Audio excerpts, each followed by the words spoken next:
आहेत ईमेल फिमेलचे पूर्ण कास्ट आणि क्रू, त्यांच्याबरोबर आपण चर्चा करणार आहोत. आपल्याबरोबर आहेत भक्ती जाधव, नमस्कार, योगेश जाधव, निखिल अंधमार्की, कांचन पगारे, अजित शिंदे. तर आपण त्यांच्याबरोबर काही प्रश्न उत्तरे करूया. प्रश्न विचारतो की ईमेल फिमेल नेमकी कन्सेप्ट काय आणि कशा पद्धतीने वर्किंग होतं. मला असं वाटतं की याचं खूप चांगलं उत्तर योगेश देतील, कारण मूळ जी संकल्पना आहे ती योगेश यांचीच आहे.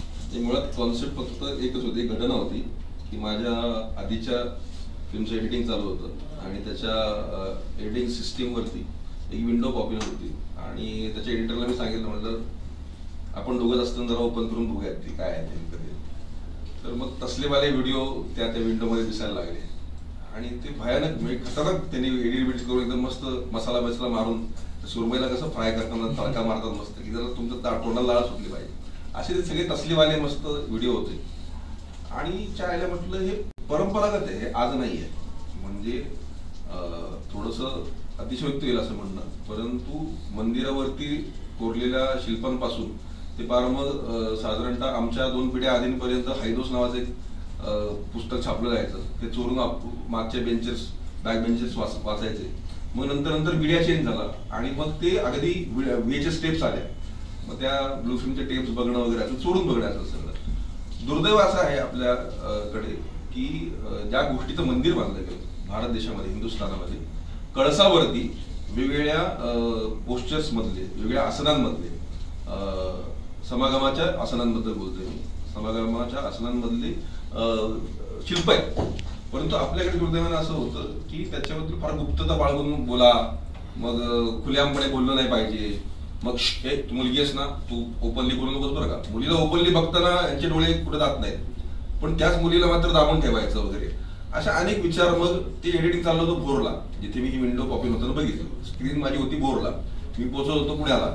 तर मधला जो जर्नी होता 1-1.5 तासाचा, त्या जर्नी मधली ती गोष्ट आहे की समजा जर अशा आमिषाला किंवा अशा सगळ्या त्या ग्लॅमरला किंवा त्याच्या आकर्षणामध्ये जर एखादा पापवीरू मध्यमवर्गीय माणूस जर सापडला, that is Shantanu Kulkarni, mister Nikhil Ratnaparkhi, is a genius actor, त्यांचा मी पूर्वीपासून फॅन आहे. तर पात्र दिसताना अशा साधारणतः चणीचं पात्र ते दिसत होतं आणि त्याचा अतिशय नालायक, निर्लज्ज, कोडगा, बनचुका असा मित्र विकी, हे पण पात्र मला असं दिसत होतं. कांचन पगारे आणि ती काय मोनिका होती ना, सेन्शियस एकदम, हाय आय मोनिका वगैरे, ती अशी दिसत होती. आता ती टिळा वेळा लावली म्हणून थोडंसं ग्लॅमर गेलं ते, परंतु ती सिनेमात जी दिसली ती एकदम टकाटक माल, एकदम स्पाइस. परंतु त्यामागचा एक छुपा हेतू असा आहे, चांगला हेतू असा आहे की आज आपल्या जनरेशन, आपण ज्याला यंग जनरेशन म्हणतो, कॅच देम यंग असं म्हटलं तर कुणाबद्दल, मिलिटरीमध्ये फौजी बनवताना NDAची भरती होणारे जवान असतील किंवा आपले आर्मी मधली विविध पदावरची माणसं असतील किंवा असं म्हटलं की देशाचं भविष्य, त्यांना आपण कॅच देम यंग म्हणतो की असं टॅलेंट यंग एज मध्ये पकडावं. तर दुर्दैवाने काय झालं, ह्या माध्यमांनी, ह्या मीडियानी त्या यंगस्टरना असं पकडून ठेवलेलं आहे ना की आता हातामध्ये आलं ना ते. पूर्वी काळापर्यंत ते VHS वरती होतं, मग तुम्ही VCR मॅनेज करा, थोडाकडे TV आहे का, मग एकांत आहे का. आता असं झालं की टॉयलेट बाथरूम मध्ये तुम्हाला तो एकांत मिळायला लागला, कारण की अतिशय तळ हाता एवढ्या स्क्रीनवरती तुम्हाला ते सगळं बघायला मिळायला लागलं, जे पूर्वी टॅबू मानलं जायचं आपल्या समाजामध्ये. तर म्हटलं अशा सगळ्या गोष्टींचा उपभोग करायचा तर नक्कीच आहे, पण मग प्रिची नाही वाटलं पाहिजे. आता बघा बरं का, मी तुम्हाला शहाणपणा शिकवतो बरं का, 150 रुपये 200 रुपये खर्च करायचे तुमचेच, तुम्ही घरापासून ते थिएटरपर्यंत येणार आणि थिएटरपासून परत घरापर्यंत जाणार. बायकोमध्ये जर केकटली की मला खायला पण पाहिजे, पोरांना काहीतरी खायला घाला, आज जरा आपलं लंच डिनर काहीतरी करायचंय, तर त्याचा पैसा वेगळा, म्हणजे साधारणतः 4-5 हजाराला बुक्का लागणार आणि त्यात मी तुम्हाला तत्वज्ञानाचे डोस पाहायचे. म्हणजे ही भानगड नको बाबा, आपला पहिला अजेंडा असणार की लोकांना एंटरटेन करूयात. तर हे जे धुरंधर आहेत सगळे एंटरटेन करण्यामधले, त्या दोघांना मी 30-30 सेकंदाच्या कमर्शियल्स मध्ये बघायचो पूर्वीपासून, आणि निखिल सरांना मी एकांकांपासून वगैरे बघायचो. तर असं होतं की अशीच काही पात्र जी डे टू डे लाईफ मध्ये आपलीशी वाटते, परंतु लोकांसाठी बघताना मात्र अरे आईला हा आहे का, असं झाल्यानंतर मला कळतं की अरे मला आता ना 2 तास करमणूक बघायला मिळणार आहे वर्गात. म्हणजे त्यांची स्वतःची कोरिओग्राफी ही खूप मोठी आहे, त्यांचं करिअर खूप मोठं आहे, परंतु पात्र म्हणून दिसताना ती तितकी नॉर्मल वाटतील का, खरी वाटतील का, हा विचार करताना असं डोक्यात आलं फक्त की एक त्रिकोणी कुटुंब असू देत आणि मग तो एका संकटात अडकतो आणि मग पुढे जाऊन काय होतं. तर मग त्याचं एक्सप्लेनेशन जे मांडायचं आहे, लोकांपर्यंत जे म्हणणं पोहोचवायचं आहे, तिथे मग विक्रम गोखलेंसारखे मातब्बर ऍक्टर कामी येतात की जे इंटरव्ह्यू नंतर आहेत. तर पूर्ण मी गोष्ट सांगत नाही. तर पटकथेबद्दल भक्ती मॅडम बोलतील, बाकी ही सगळी मंडळी आहेतच. पटकथेमध्ये नेमकं कन्सेप्ट आपली जी कोणती आहे ते काय कोणत्या याच्यावरती वर्किंग करते? योगेशने ऑलरेडी गोष्ट अशी बनवलेली ना की ज्याच्या सुरुवात आणि शेवट असं आमचं पूर्ण ठरलेलं आधीच.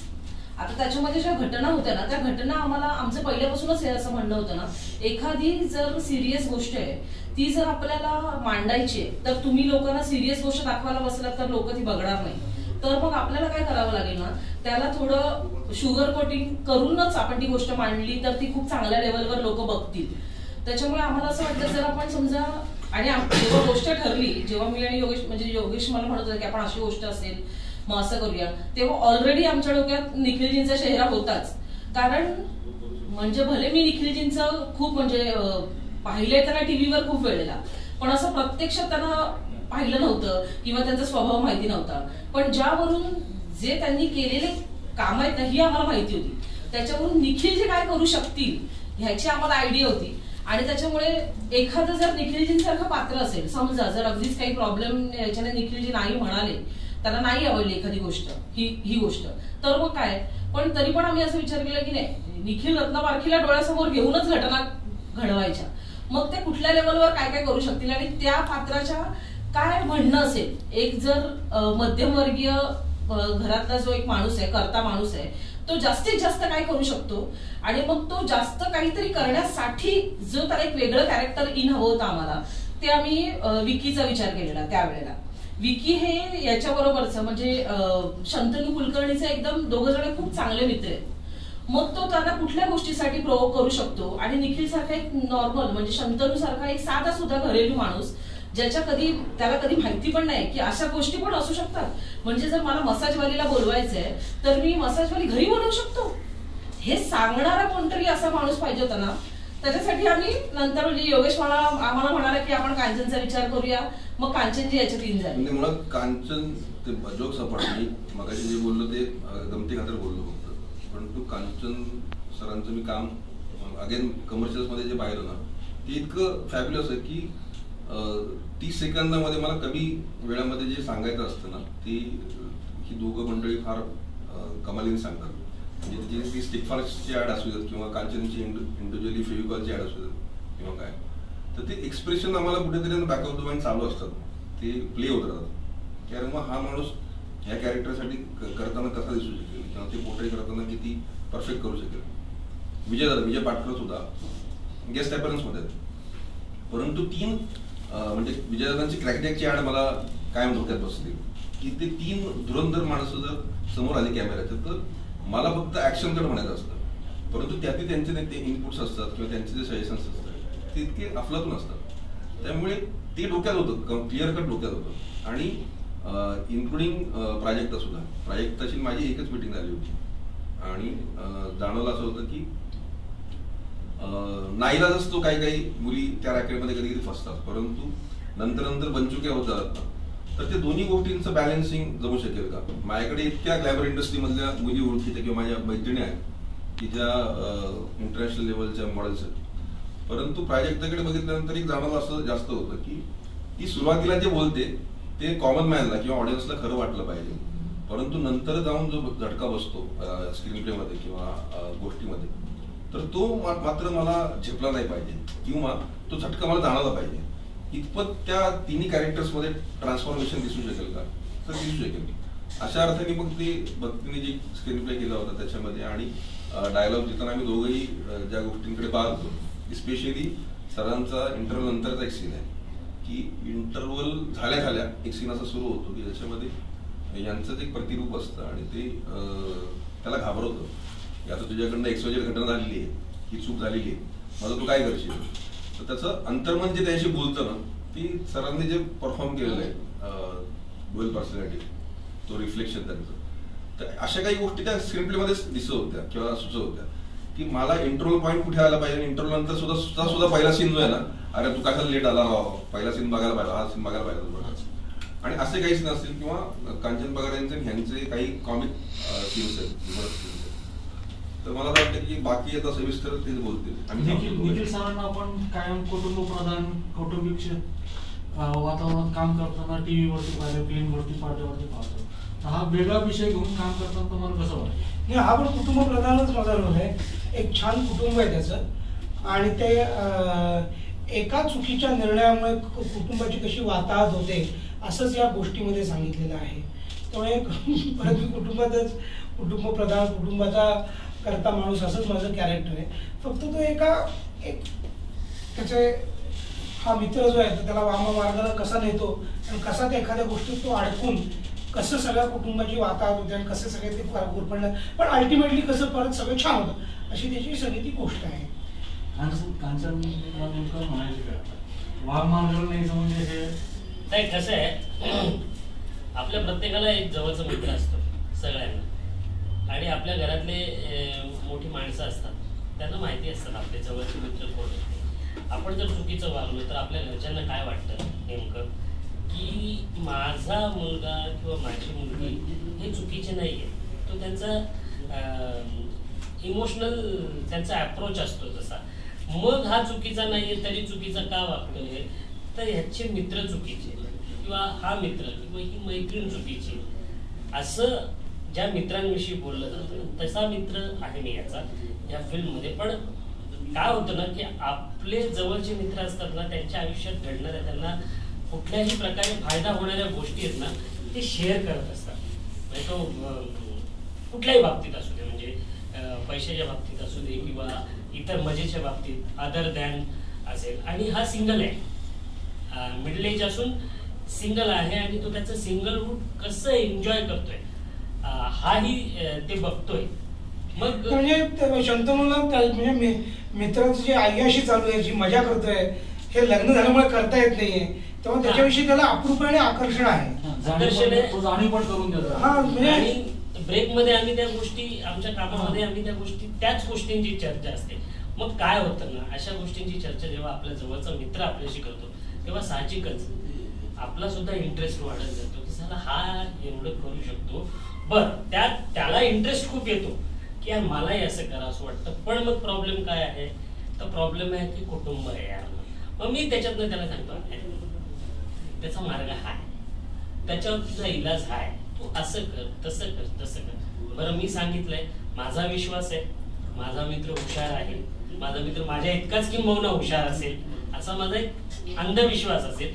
पण होतं असं, त्याचा नेमका लोचा होतो आणि मग पुढे ते बिघडत बिघडत बिघडत कुठपर्यंत जातं हे सगळं थोडंसं विनोदी अंगाने घेऊन गेले. मुळात म्हणजे कथा सशक्त होते.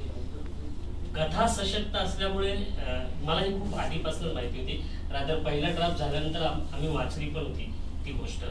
योगेश भक्ती, मी, आम्ही तसे फॅमिली फ्रेंड्स आहोत, आम्ही वाचली होती ती. कथा सशक्त, त्याच्यामुळे स्क्रीन प्ले सुद्धा तेवढा करेक्ट आणि टाईट झाला आणि एक असं सगळं प्रॉपर एक चांगलं पॅकेज तयार झालं. मग मयुरेश DOP म्हणून आला किंवा प्राजक्ता त्याच्यामध्ये ग्लॅमर म्हणून ती दाखवली. आज ह्या ग्लॅमरला थोडी सात्विकतेची किनार लाभली आहे, तो भाग वेगळा, पण ती आहे ग्लॅमरस. ते लाभल्यामुळे ती गोष्ट डायनॅमिक झाली. डायनॅमिक या अर्थाने मी म्हणेल की माझ्या दृष्टिकोनातून जर गोष्ट बघितली तर ती माझी आणि माझ्या मित्राची गोष्ट वाटते. ह्याच्या दृष्टिकोनातून बघितली तर ह्याच्या आयुष्यात मध्ये हा काहीतरी नवीन ट्राय करायला जातो आणि मग त्याच्यात काय गडबड होते ती ह्याच्या बायकोच्या दृष्टीने. कसं असतं, प्रत्येकाच्या मनात ती त्या अशा गोष्टींविषयी अट्रॅक्शन असतं. कोणीतरी फक्त एक वातीला उदबत्ती लावायची गरज असते, मग पुढे ती माळ फडाफडा उडत जाते. प्राजक्ताचा ग्लॅमर ऑलरेडी तुझा चेहरा खूप ग्लॅमरस आहे. हे वेगळ्या अँगलने काम करताना काय बनवतं पिक्चर मध्ये? खूप छान वाटलं. माझ्यासाठी खूप चॅलेंजिंग रोल होता. तर आणि मी पहिल्यांदाच असा रोल मी करते आणि मला योगेश सरांनी हा चान्स दिल्याबद्दल मी खूप त्यांची धन्य आहे मी actually. Sir thank you so much तुम्ही मला हा चान्स दिल्याबद्दल.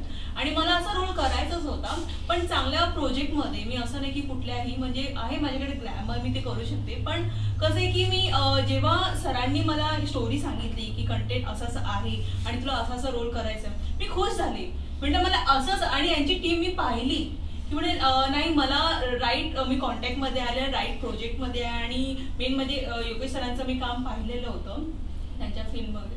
तर मी म्हटलं नाही आता मला करायचंच आहे. तर मी त्यांना म्हटलं हो सर मी करते, डन सर. तर मराठीमध्ये असं काही वेगळं करताना थोडंसं बराच बिचकतात. हा नाही मी अजिबात नाही, त्यांना माहिती आहे. आम्ही बिचकलो.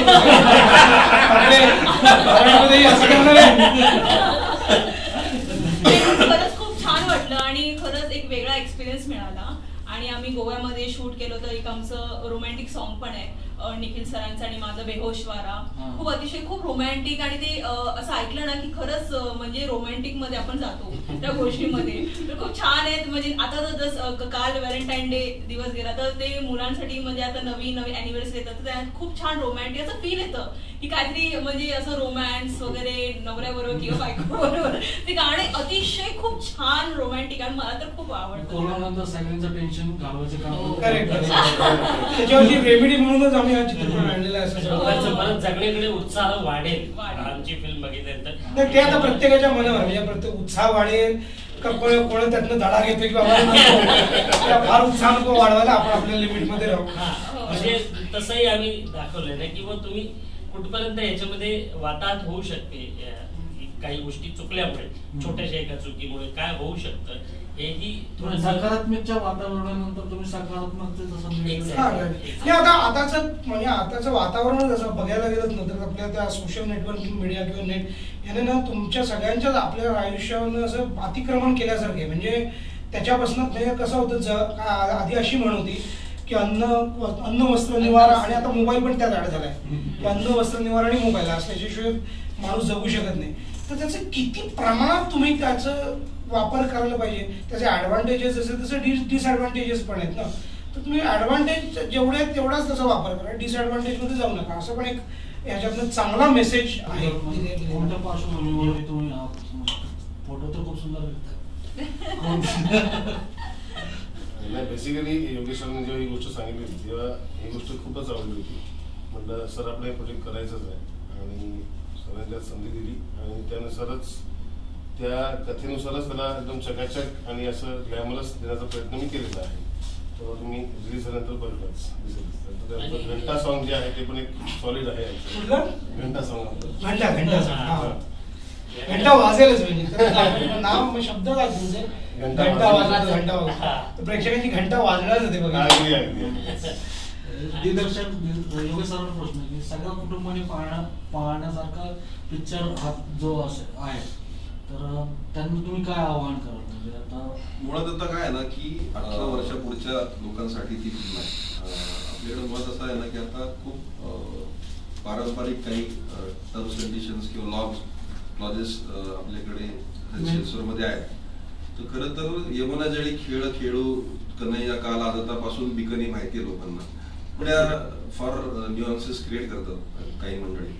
परंतु सुदैवाने असं आहे की आम्हाला जेव्हा त्यांनी सांगितलं की मग तुम्हाला ऍडल्ट सर्टिफिकेट मिळेल बरं का, तर आम्हाला साधारणतः ऑस्कर मिळाल्याचा आनंद झाला होता. Okay fine. याचं कारण असं आहे की ज्या लोकांसाठी मला गोष्ट सांगायची आहे तर ते 18 आणि 18च्या वरती असेल तरी दुःख नाही. म्हणजे साधारणतः माझा एक व्यक्तिगत अभ्यास असा आहे की 16 ते 18च्या दरम्यान अजूनही बिघडणार नाही त्याची खात्री मी देऊ शकतो. परंतु 18 आणि धक्क्याला लागणं आयुष्यात पुढे म्हणजे चांगलं किंवा वाईट दोन्ही धक्क्याला लागण्याचं जे वय आहे तिथं 16 वर्ष पूर्वी होतं. आता एज वाढत गेलं, लग्नाचं वय वाढलं, संसाराचं वय वाढलं, तर ते 16च्या वर ऐवजी 18 म्हणजे खतरा असं म्हणायला हरकत नाहीये. ते 18 आणि प्लस खतरा आणि पुढे मग 18 पेक्षा ते 11 आणि खतरा असं झालं. म्हणजे ते तर ही वास्तव आहे, हे वास्तव आहे. पण आपल्याकडे लफडा काय आहे ना की ऍडल्ट सर्टिफिकेट 18 नंतर मिळतं. ते खरं तर 11 पर्यंत आलं तरी आमची काही हरकत नाही, आम्हाला आनंदच आहे. मला तर अशी खात्री की त्याचे ऍडल्ट सर्टिफिकेट बघून लहान काय संशोधन माझं दावाच आहे की ईमेल फिमेल वर ना संशोधन करणार लोक. अरे काय ऍडल्ट आहे ना म्हणजे काय, ही जी फिमेल आहे ना ती माझे बाबा बघणार, माझे काका बघणार, माझे मोठे भाऊ बघणार, आम्ही काय नाही बघायचं.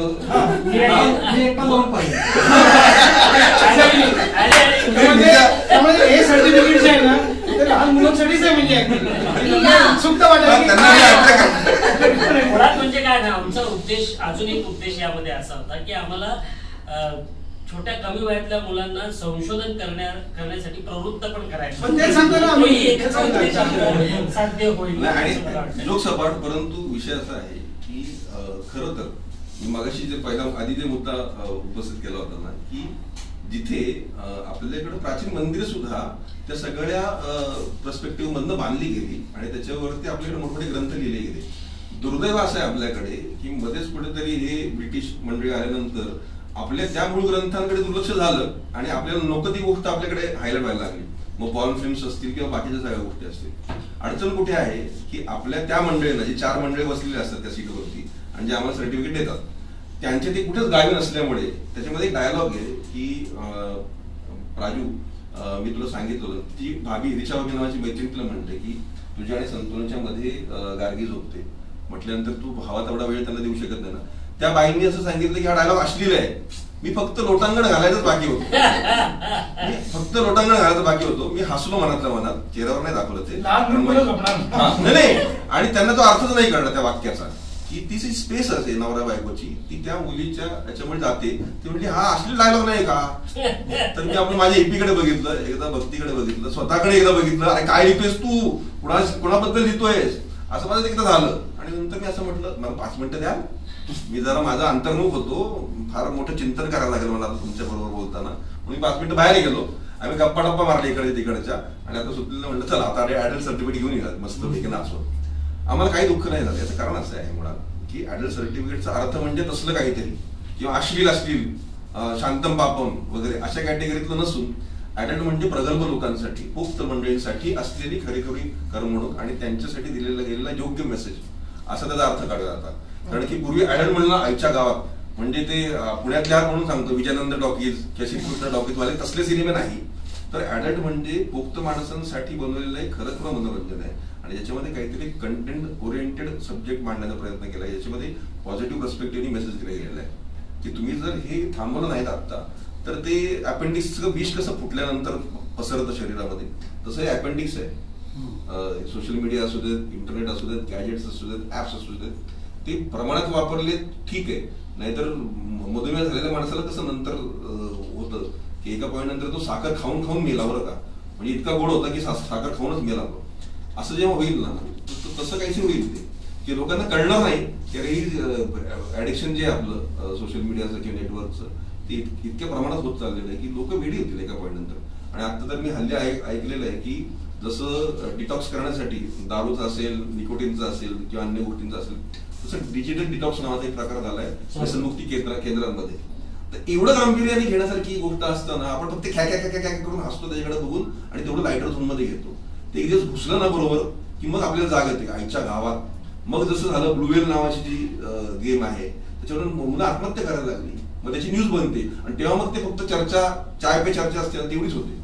परंतु जोपर्यंत ते आपल्या घरात घुसत नाही ना, आपल्या घरामध्ये होत नाही ना, जोपर्यंत ती कुठली तरी गनवाली गेम बंद पडली ना आता काहीतरी नाव विसरून पबजी. आता पबजीवरनं मुलांनी आयदर घरच्यांचे खून केले किंवा स्वतः आत्महत्या केल्या की निघून गेले घर सोडून मिळून.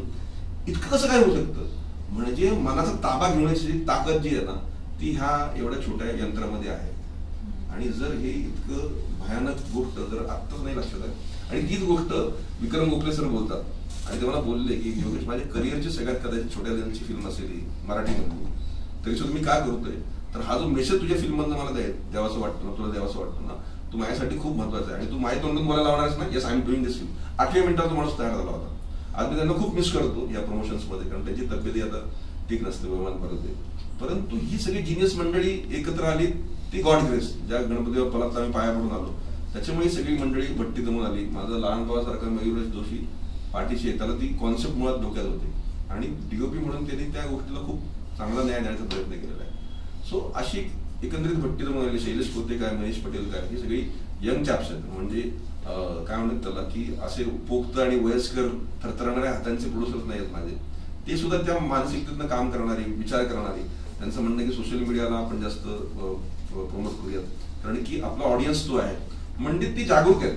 स्वप्नील वेंगुर्लेकर असतील किंवा अन्य माझी सगळी टीम असेल, त्यांनी खूप छान पद्धतीने ते सगळं डिझाईन केल्यामुळे ना आज सुद्धा म्हणजे ह्या अवस्थेत सुद्धा लोकांच्याकडनं मला रिॲक्शन्स मिळाले की पिक्चर कदाचित योगेश आहे ना तुझ्या पिक्चर पासूनच लोक परत थिएटरमध्ये यायला सुरुवात होईल की काय. टचवूड तसं व्हायला झालं तर आम्हाला खूप आनंद होईल, खूप आनंद होईल. कारण की माझे जेवढे इंडस्ट्रीमधले धुरंधर मित्र होते किंवा व्यवसायातली माणसं होती सगळे असं म्हणत होते ना की कदाचित तुझ्या पिक्चरपासून सुरुवात होईल बॉक्स ऑफिसवरती लागा लागायला. सो होप सो आम्ही आमच्याकडनं ईमेल फिमेल एवढ्यासाठी की तो जो विंडो पॉपिंग झाला होता ना तो बेल बंद झाला होता एकदा, आणि ते सतत वरती जायचं परत बंद करायचो. मग ही बाजूला होती एडिटिंग करताना तो म्हणायचा बहिणी येत ना, मग तो बंद करायचा आणि तो ते मेलवरती जायला लागायचं आम्हाला. आम्ही ती मेल शोधली. मग आम्ही एवढे डेस्परेट होतो रात्री 1-1:30 वाजता की शाळेला काहीतरी आहे बरं गडबड त्या मेलमध्ये. मग ती मेल शोधून काढली, मग ती विंडो शोधून काढली, तो व्हिडिओ शोधून काढला, आणि मग जेव्हा ते पार कार्डमधनं पैसे स्वाईप करण्यापर्यंत प्रकरण गेलं तेव्हा मात्र आम्ही थांबलो. म्हटलं हे लिमिट आहे आपल्याकडे, थांबायला पाहिजे. जे संतुलन नाही कळलं, जे संतुलन कळलं नाही, जे विकीला रोजमर्रा की जिंदगी होती त्याच्यासाठी, आणि मोनिकासाठी तर ते कामच होतं, कारण की शी इज पेड फॉर दॅट. म्हणजे प्रत्येकाची कॅरेक्टर्स, प्रत्येकाची किरदार ही त्यांना माहिती असलेली गोष्ट करत गेले होते. परंतु त्यांना माहिती नसलेला जो झोन होता ना तो मग शंतनूच्या आयुष्यात आल्यानंतर मग त्याची काय वाट लागते ना, अमेझिंग. म्हणजे या माणसांनी फार आउटस्टँडिंग परफॉर्म केले. प्रेक्षकांसाठी एकच आहे की 26 फेब्रुवारीला जर तुम्हाला किंवा त्या झोन मध्ये किंवा त्या पिरियड मध्ये तुम्हाला आउटराईट करमणूक हवी असेल, म्हणजे 2 तास फुल टाइमपास, आणि वर्षभर जे काही सॅच्युरेशन असेल, जे काही निगेटिव्हिटी असेल जसं तुम्ही म्हणाल तसं, आणि एसी थिएटर मध्ये गेल्यानंतर मला बॉस त्या सिल्वर स्क्रीनवरती काहीतरी छान असं बघायला मिळेल ना, प्रेझेंट, की जे 150 रुपये 200 रुपये जे काही पैसे खर्च केले असतील ते पैसा वसूल झाला एक. आणि दुसरी गोष्ट म्हणजे असं सगळं असताना सुद्धा, पोट भरून हसताना सुद्धा किंवा एंटरटेन होताना सुद्धा मला काही जर त्यातनं काहीतरी वेगळं बघायला मिळालं, वेगळं काही शिकायला मिळालं तर मला ते हवंय. अशा दोन्ही गोष्टींचं जर बॅलन्स करायचं असेल तरी फिल्म नकळतपणे आमच्याकडनं ऍप्ट लिहिली गेली किंवा शूट केली गेली. ती फायनल प्रोडक्ट जे आहे आउटकमिंग त्याचं ते तेवढं बॅलन्स असणार आहे असं मला वाटतं. आपल्या पुढच्या वाटचालीला अतिशय अधिक शुभेच्छा. आपला पिक्चर हा थिएटरमध्ये कंटिन्यू चालूच राहू ही अपेक्षा. आपण स्टुडिओमध्ये आलो त्याबद्दल सर्वांचं आणि आम्ही मनापासून आभार मानतो. धन्यवाद. आणि वारंवार भेटत राहू. पुढच्या प्रोजेक्टच्या वेळेस आपण थोडा आणखी जास्त वेळ नक्की